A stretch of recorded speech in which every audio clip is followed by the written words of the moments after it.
एक 27 साल की महिला जिसके घर में गर्मियों के दिन में कूलर खराब हो जाता है तो कूलर बनाने वाला उसके घर पर आता है। कूलर बनाने वाला 24 साल का था और देखने में बहुत ही ज़्यादा सुंदर था और वह महिला भी बहुत ज़्यादा सुंदर थी। उसकी उम्र 27 साल थी। तभी जैसे वह आदमी, वह लड़का कूलर बना रहा था तो वह महिला उसकी तरफ टकटकी लगा कर देख रही थी और न जाने क्या अपने मन ही मन विचार कर रही थी।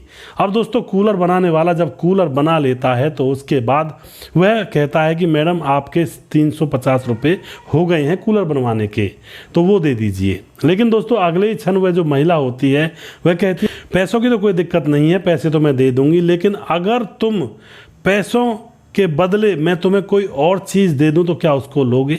अब जो कूलर बनाने वाला होता है वह भी महिला की तरफ देख रहा होता है। वह कहता मैडम और क्या दोगी आप। तो मैडम कहती है कि जैसा तुम अपनी पत्नी के साथ करते हो ऐसा ही मेरे साथ भी तुम कर सकते हो और कूलर बनाने के बदले में मैं तुम्हें वो चीज़ दे सकती हूँ। अब यह बात जैसे ही वह लड़का सुनता है तो 80 की स्पीड में उस महिला को अपने साथ उस कमरे के अंदर ले जाता है। बहुत खुश हो गया था। और उसके बाद यहाँ पर जो होता है दोस्तों, फिर जब इस घटना का राज खुलता है तो पूरे मोहल्ले में, पूरे गांव के अंदर बहुत बुरा माहौल बन जाता है। महिला की जान की आफत बन जाती है। क्या हुआ था, कैसे हुआ था, पूरी जानकारी यहाँ पर लेने वाले हैं। इसके बाद इस घटना में क्या घटित होता है और इस कहानी से हमें सीख भी मिलेगी कि दोस्तों, घर के अंदर पत्नी को अकेला नहीं छोड़ना चाहिए। पत्नी, मिठाई और पैसे, इन चीज़ों को अगर आप रोड पर फेंकोगे तो कोई ना कोई इन चीज़ों को उठा ले जाएगा। नमस्कार, मैं हूं सुदेश कुमार और तिरछीवात चैनल में आपका स्वागत है। दोस्तों, यह घटना राजस्थान के एक गांव के अंदर घटित होती है। छोटा सा गांव था। उस गांव के अंदर एक रोमा नाम की औरत, जिसकी उम्र हो चुकी है 27 साल और उसकी शादी आज से 10 साल पहले उसकी शादी हुई थी।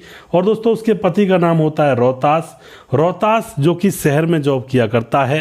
घर पर रोहतास के माता पिता हैं, यानी कि रोमा के सास ससुर घर पर रहा करते हैं और पति जॉब पर जाया करता है। दरअसल दोस्तों, कहानी स्टार्ट कहाँ से होती है।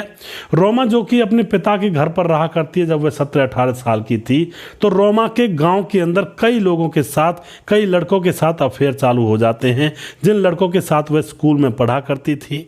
अब दोस्तों, पूरे गांव में इसका हल्ला मच जाता है कि रोमा तो स्कूल के लड़कों के साथ घूमती है और मौज मस्ती करती है, यानी कि रोमा को गंदी लत लग चुकी थी स्कूल के अंदर ही। उसके बाद रोमा के पिता को जब पता चलता है कि उनकी बेटी क्या गुल खिला रही है तो रोमा के पिता बहुत जल्दी सी उसकी शादी करवाना चाहते हैं। और दोस्तों, अब रोमा से भी वह कहते हैं कि हम तुम्हारी शादी करवाएंगे, तुम्हें कोई दिक्कत तो नहीं है, तुम ऐसा काम करती हो, तुम्हें शर्म आनी चाहिए। लेकिन रोमा को इन चीज़ों से कोई दिक्कत नहीं थी। वह तो स्कूल में मौज मस्ती ले रही थी और शादी हो जाएगी तो वह काम उसको परमानेंट करने को मिल जाएगा। यह बात सोच करके रोमा अपने माँ बाप से कह देती है कि हमें कोई दिक्कत नहीं है शादी करवाने से। उसके बाद रोमा के माता पिता एक लड़का ढूंढते हैं पड़ोस के ही गाँव में, जिसका नाम होता है रोहतास, जिसकी नौकरी शहर में लगी हुई है और उनके माता पिता हैं, इकलौता बेटा है। बहुत ही अच्छा लड़का है, सीधा साधा और कमाता धमाता भी अच्छा है। तो अब दोस्तों, यहाँ पर इन दोनों का रिश्ता तय कर दिया जाता है। रिश्ता जब तय हो जाता है तो उसके बाद जो रोहतास होता है बारात लेकर आता है और धूमधाम से शादी होती है और रोमा को अपने साथ दुल्हन बनाकर अपने घर ले जाता है। अब उसके बाद क्या होता है दोस्तों, रोमा दुल्हन बनकर के अपने पति के घर चली जाती है और वहाँ पर ससुराल में अपने सास ससुर के साथ रहने लगती है। पति कुछ दिनों तक तो रुकता है शादी के बाद। उसके बाद पति उसको अकेला छोड़ करके शहर नौकरी करने चला जाता है। लेकिन पीछे से रोमा, जो अब सुख भोग चुकी थी पति का, अब पीछे से रोमा अपने सास ससुर के साथ जब रहती है तो उसका दम घुटने लगता है, अकेलापन उसको महसूस होने लगता है। क्योंकि अपने पीहर में, अपने मायके में तो वह स्कूल के बहुत सारे लड़कों के साथ रंगल मंगल किया करती थी और उसके बाद शादी हो जाने के बाद अपने पति के साथ खूब रंगल मंगल कर रही थी काफ़ी दिनों से। लेकिन अब ना पति है घर पर, क्योंकि वह ड्यूटी पर जा चुका है, और ना ही उसके बॉयफ्रेंड है स्कूल वाले, वो भी अब छूट चुके हैं। तो इन सारी बातों को देख करके अब रोमा बहुत ही ज़्यादा अपने आप को परेशान समझती है और उसका दम घुटने लगता है। दोस्तों, अब धीरे धीरे कुछ समय गुजरता है। जैसे तैसे वह अपने समय को गुजार रही थी। एक दिन की बात होती है, उसके सास ससुर रोमा से कहते हैं कि बेटी, हमें दूसरे गाँव में किसी शादी में जाना है और तुम घर में आराम से रहना। अब उसके रोमा के 2 बच्चे भी हो चुके थे। रोमा की एक बड़ी बेटी थी जो 9 साल की हो चुकी थी, एक छोटा बच्चा था जो कि 3-4 साल का हो चुका था। अब उसके बाद जब उसके सास ससुर घर से निकलते हैं, गाड़ी लेकर निकले थे क्योंकि उनके पास गाड़ी भी थी, लेकिन दोस्तों अकस्मात बीच रोड पर उनकी गाड़ी का एक्सीडेंट हो जाता है और उन दोनों सास ससुर की मौत हो जाती है एक्सीडेंट के चलते। अब जब सास ससुर की मौत होती है तो पति ड्यूटी छोड़ करके गाँव आता है, अपने माता पिता का अंतिम संस्कार करता है और उसके बाद 12-13 दिन जैसे घर में लोग रहते हैं इसी तरह से वह भी रहता है। अब दोस्तों जाना तो पति को था, कुछ दिन तो वह आ गया था क्योंकि उसको नौकरी भी करनी थी, बच्चों का भरण पोषण भी करना था। वह अब ड्यूटी पर जाने लगता है। रोमा फिर से अकेली और तन्हा हो जाती है और फिर से कहती है कि अब तो माँ बाबूजी भी नहीं है, अब मैं कैसे रहूँगी। लेकिन उसका पति कहता है कि देखो गाँव में हमारी ज़मीन है, घर है, मैं गाँव को इस तरह से नहीं छोड़कर जा सकता, बच्चों की पढ़ाई भी है क्योंकि बच्चे स्कूल जाने लगे थे। और कहता है पति के बच्चों का ख्याल रखना, इनकी पढ़ाई को अच्छे से करवाना और आराम से घर में रहना। यह कहकर के जो पति होता है वह नौकरी के लिए निकल जाता है। उसके बाद रोमा घर पर अकेली रह जाती है। और अब दोस्तों गर्मियों के दिन थे, घर के अंदर कूलर लगा हुआ था तो कूलर की हवा में रोमा आराम से सोया करती। बच्चे स्कूल जाया करते तो दोपहरी में वह अकेली ही रहा करती है घर के अंदर। एक दिन की बात है, कूलर ख़राब हो जाता है और जब कूलर ख़राब हो जाता है तो रोमा अपने पति के पास फ़ोन करती है, उससे कहती है कि कूलर ख़राब हो गया है, अब क्या किया जाए। तो रोहतास कहता है कि मैं एक मिस्त्री को जानता हूँ, गाँव का ही मिस्त्री है और मैं उसे तुम्हारे पास भेज देता हूँ, वह कूलर सही कर जाएगा। उसके बाद दोस्तों वह मिस्त्री के पास फ़ोन करता है तो मिस्त्री जो कि 24 साल का था, उमेश जिसका नाम था, वह कूलर बनाने के लिए उनके घर पर आ जाता है। लेकिन जैसे ही रोमा दरवाज़ा खोलती है तो जब रोमा के ऊपर उस उमेश मिस्त्री की नज़र पड़ती है तो वह एकदम से अंतर्मन से हिल जाता है क्योंकि रोमा देखने में बहुत ही खूबसूरत थी, नवयौवन उभार मार रहा था और अभी तो उसकी उम्र ही क्या थी, 27 साल सिर्फ उम्र थी। उसको लग रहा था कि यह तो परियों की रानी है और बहुत ही सुंदर है। लेकिन वह करता भी क्या, वह चुपचाप अंदर आ जाता है कि भाभी जी अंदर आना है मुझे और मुझे कूलर बनाना है, तो वह कूलर बनाने लगता है। लेकिन अब दोस्तों रोमा के मन में भी कुछ उथल पुथल चल रही थी उस लड़के को देख करके, क्योंकि वह लड़का भी बहुत ही सुंदर था और 24 साल उसकी उम्र थी। उसको देखती रहती है टकटकी लगाकर और थोड़ी देर के बाद वह मिस्त्री कूलर को बना देता है और 350 रुपये मांगता है। अब दोस्तों उसके बाद वो होता है जो मैं आपको कहानी के स्टार्टिंग में बता चुका हूँ। रोमा कहती है देखो पैसों की कोई चिंता नहीं है, लेकिन फिर भी अगर तुम पैसों के बदले में मैं तुम्हें कोई और चीज़ दूं तो क्या तुम मान जाओगे। अब वह लड़का कहता है कि बताओ क्या दोगी भाभी जी। तो भाभी जी कहती हैं कि जो तुम अपनी पत्नी के साथ करते हो वो तुम मेरे साथ भी कर सकते हो। उसके बाद तो दोस्तों उस मिस्त्री का ठिकाना नहीं खुशी का ठिकाना नहीं रहता क्योंकि उसके मन में भी कुछ ऐसा ही चल रहा था। उसके बाद ये दोनों कमरे में जाते हैं और इन दोनों के संबंध बन जाते हैं। और अब तो एक बार जब संबंध बन गए थे तो अब तो मिस्त्री के लिए रोमा रोज़ रोज़ कुछ ना कुछ ख़राब कर दिया करती और उसके पास फ़ोन करवा दिया करती। और अब तो मिस्त्री का फ़ोन रोमा ने खुद ने ले लिया था। जब उसका मन करता तभी मिस्त्री को बुला लेती और तो और रात के समय में भी रोमा मिस्त्री को अपने घर पर बुलाने लगती है और रात भर रंगल मंगल यहाँ पर करने लगती है। जब रोमा का पति छुट्टी पर आ जाया करता तो वह मिस्त्री से फ़ोन करके कह देती कि मेरे पति घर पर आ चुके हैं, तुम आज रात मत आना। इसी तरह से करते करते 4 साल गुजर जाते हैं। 4 साल गुजरने के बाद एक बार की बात है, रोमा का पति रोहतास 4 महीने में छुट्टी आया था, यानी कि गए हुए 4 महीने गुजर गए थे और 4 महीने के बाद वह छुट्टी लेकर के 15 दिन के लिए घर पर आया था। जैसे ही घर पर आता है तो पत्नी के साथ रहता है। लेकिन एक दिन की बात होती है, अचानक पत्नी जैसे काम कर रही थी तो उसके पेट में दर्द होने लगता है। अब जब पत्नी रोमा के पेट में दर्द होता है तो जो पति होता है रोहतास उसको हॉस्पिटल ले जाता है। वहाँ पर जब चेकअप करवाए जाते हैं तो पता चलता है कि रोमा तो 2 महीने की गर्भवती है। अब तो दोस्तों यह बात जैसे ही पति को पता चलती है वह तो अंदर से उसका खून उबाल मार जाता है, एकदम से परेशान हो उठता है कि मुझे यहाँ पर गए हुए यहाँ से 4 महीने हो गए हैं और अभी मैं सिर्फ मुझे आए हुए 4-5 दिन हुए हैं, 15 दिन के लिए आया हूँ, तो यह बच्चा किसका है। उसके बाद पत्नी को घर ला करके उससे कहता है कि यह बच्चा किसका है और उसमें अच्छी तरह से पिटाई लगा देता है। जब पिटाई अच्छी तरह से लगाई जाती है तो रोमा अपने पति के सामने सारी बात तोते की तरह पटर पटर बोलने लगती है और सारा मामला बता देती है कि जो आपने मिस्त्री भेजा था उसी ने मेरे साथ संबंध बनाए हैं और उसी का यह बच्चा है।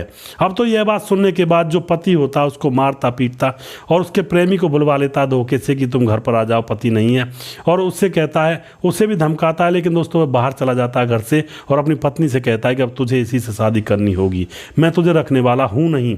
अब जब रोमा को घर से बाहर निकाल दिया जाता है तो रोमा अपने माँ बाप को बुलाती है। माँ बाप आते हैं तो माँ बाप को वह लड़का रोहतास सारी बात बताता है कि तुम्हारी बेटी ने आखिर क्या गुल खिलाया मुझसे पीछे।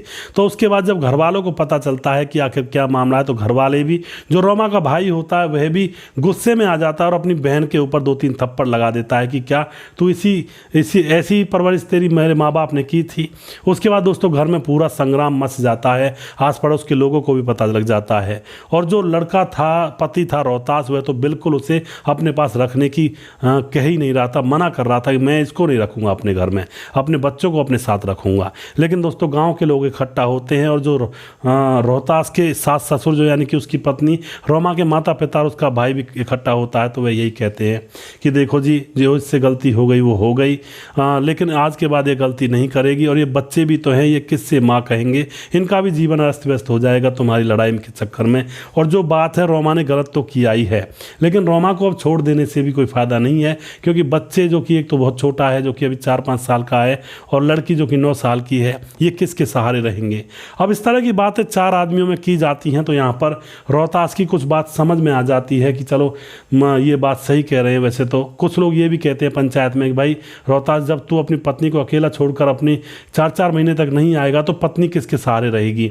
यानी कि कुछ लोग रोहतास के ऊपर भी आरोप मढ़ते हैं कि अगर पत्नी को, नई नवेली पत्नी है, ज़्यादा पुरानी भी नहीं है, इसको अकेला छोड़ोगे तो भैया कहीं ना कहीं तो मुंह मारेगी ही, गलती तुम्हारी है, तुम इसको अपने साथ लेकर क्यों नहीं गए थे। तो तमाम बातें यहाँ पर होती हैं 4 लोगों के बीच में। तो फैसला यही होता है कि रोहतास पत्नी को माफ़ करे और अपने साथ इसको शहर ले जाए, क्योंकि वहाँ पर अपनी नज़रों के नीचे ये हमेशा रहेगी। तो उसके बाद दोस्तों रोहतास जैसे तैसे मान जाता है अपने बच्चों की तरफ देख करके कि बच्चों को कौन पालेगा, ये बिना माँ के हो जाएंगे, और पिता उस तरह से परवरिश नहीं कर सकता जिस तरह से माँ परवरिश कर सकती है। तो यहाँ पर रोमा भी गिड़गिड़ाकर हाथ पांव जोड़कर उसके पांव में पड़ी थी, मुझे माफ़ कर दो, मुझसे गलती हो गई, मैं तुम्हारे बगैर नहीं रह सकती, मैं अकेली थी और अकेली तनहा थी और इसलिए मैं बहक गई थी, मुझे माफ़ कर दो। तो दोस्तों रोहतास यहाँ पर माफ़ कर देता है और उसके बाद अपनी पत्नी को अपने साथ शहर ले जाता है। लेकिन 1 महीने के बाद जो पत्नी के पेट में बच्चा था 2 महीने का, पता नहीं वह किसी वजह से वह खराब हो जाता है। अब उसके बाद ये दोनों पति पत्नी वहीं पर आराम से रह रहे होते हैं। तो इस तरह से दोस्तों यहाँ पर कई बार ऐसी घटनाएं होती हैं जब पति अपनी पत्नियों को अकेला घर पर छोड़कर जाते हैं। तो यहाँ पर वह पत्नियाँ ये नहीं सोचती हैं कि उसका पति उसी के लिए और उसके बच्चों के लिए रात दिन कमा रहा है, वो बस उस समय को देखती हैं जब उनकी आग बुझ सके। कोई भी उनको नया लड़का दिखाई देता है और पॉसिबिलिटी ये होती है कि काम बन सकता है तो वह औरतें काम बना ही लेती हैं। तो दोस्तों मैं यही कहना चाहता हूँ बार बार, कभी भी अपनी पत्नी को अकेला घर पर या बाहर या कहीं भी ना छोड़ें, ना जाने दें, क्योंकि कई बार मामले बिगड़ जाते हैं। तो आप जो भी कुछ कहना चाहते हैं इस घटना के बारे में अपनी राय कमेंट बॉक्स में लिख सकते हैं और लोगों के साथ शेयर कर सकते हैं। वीडियो के लास्ट में कुछ भाइयों के नाम जरूर लेना चाहूँगा जो भाई हमारे वीडियोज़ को देखते हैं और हमें खूब सपोर्ट करते हैं। हमारे साथ हैं राम मोहम्मद यासीन, लाहौर पाकिस्तान से, हमारे वीडियोज़ पर लगातार कमेंट करते हैं। भाई का बहुत बहुत धन्यवाद करता हूं। उसके बाद बहुत अच्छी कहानी भाई जी, राधे राधे। गजानन शर्मा दूदू, जयपुर राजस्थान से, हमारे वीडियो पर लगातार कमेंट करते हैं। भाई का बहुत बहुत धन्यवाद करता हूं। उसके बाद हमारे साथ हैं आदेश कोहली, यूपी फिरोजाबाद से। राम राम जी, वेरी नाइस स्टोरी सर जी, बहुत बहुत धन्यवाद करते हैं आदेश जी आपका। उसके बाद खेमराज भाटी, आपकी कहानी से जीवन में सही राह पर चलने की शिक्षा मिलती है। राम राम सर जी। खेमराज गुज्जर चिट्ठी, जीबी नगर, यूपी 16 से हमारे भाई लगातार हमारे वीडियोज़ पर कमेंट करते रहते हैं। भाई का बहुत बहुत धन्यवाद करता हूँ। उसके बाद हमारे साथ हैं मुरारी गौन, सूरत से हमारे भाई वीडियो को देखते हैं। सुशील चौधरी हमारे भाई जो कि लगातार हमारे साथ बने रहते हैं और कह रहे हैं कि बच्चे देख रहे थे कि आगे क्या करेंगे। जी बिल्कुल सुशील भाई, पिछले वीडियो में से कॉमिक लाइन निकाल करके सुशील भाई हमारे कमेंट करते हैं। भाई का बहुत बहुत धन्यवाद करता हूं और हमारे साथ इसी तरह से बने रहें। उसके बाद मुरारी गौन दोबारा से हैं, best motivational story. Ram Ram sir जी। खेमराज गुज्जर चिट्ठी, जीबी नगर, यूपी 16 से दोबारा कमेंट किया है। श्यामलाल चौधरी, नौका बीकानेर, राजस्थान से हमारे वीडियोज़ को देखते हैं। करण देव पासी हमारे भाई, नमस्कार सुदेश भाई, मेरा भी नाम ले लिया करो।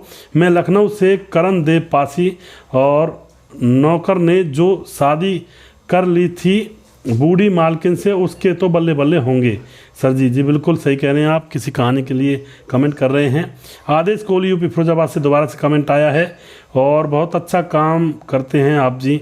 जी प्रकाश कमेंट आईडी का नाम है। राजकिशोर चौरसिया महाबलेश्वर महाराष्ट्र से हमारे वीडियोज़ को लगातार देखते हैं, भाई का बहुत बहुत धन्यवाद करता हूँ। दिनेश कुमार, नमस्कार भाई, बहुत बढ़िया कहानी, मैं आपको बहुत दिनों से सुनता हूँ। तो दिनेश कुमार जी आपका बहुत बहुत धन्यवाद। उसके बाद हमारे साथ हैं राम राम जी, आईडी का नाम नहीं बताया है, और नेहा खान, नहाना खान कमेंट करती हैं। अमित कुमार कमेंट करते हैं, और खाटू श्याम बाबा की जय हो। सुरेश भाई, एक दो वीडियो आपका नहीं देखा, हम खाटू श्याम घूमने गए थे, एक दो दिन वीडियो नहीं देखा है। तो अमित कुमार जी खाटू श्याम गए हैं आशीर्वाद लेने के लिए, आप बहुत ही अच्छी बात है, और वीडियो तो आप देख लीजिएगा, कोई दिक्कत नहीं है, बहुत ही अच्छी वीडियो है। सर जी, इनका नाम है सूरज राज, बहुत बहुत धन्यवाद करते हैं भाई का। राम राम सर जी, और खेमराज भाई दोबारा कमेंट कर रहे हैं। उसके बाद हमारे साथ हैं बाबू प्रधान, बाबू प्रधान उड़ीसा से हैं, और जो कि हमारे वीडियोज़ को देखते हैं, बहुत बहुत धन्यवाद करते हैं भाई का। और श्यामलाल चौधरी नौका बीकानेर से हैं। लाला नरौत हमारे वीडियोज़ को कमेंट करते हैं। और उसके बाद हमारे साथ फेसबुक पर और देखते हैं कौन कौन भाई हैं जो कि कमेंट करते हैं और हमें सपोर्ट करते हैं। फेसबुक पर भी हमारे वीडियोज़ को लोग देखते हैं और बहुत अच्छे चलते हैं फेसबुक पर, आप लोग भी जाया करें, वहाँ पर काफ़ी अच्छा रिस्पांस होता है आप लोगों का। और यूट्यूब पर भी आप जाया करें, यूट्यूब पर भी आप रिस्पांस दें तो आपकी बड़ी मेहरबानी होगी। प्रवीण बघेल शिवपुरी से हैं, भाई का बहुत बहुत धन्यवाद करता हूँ। राम राम जी। Sanjeev Kumar, good morning sir, good morning जी।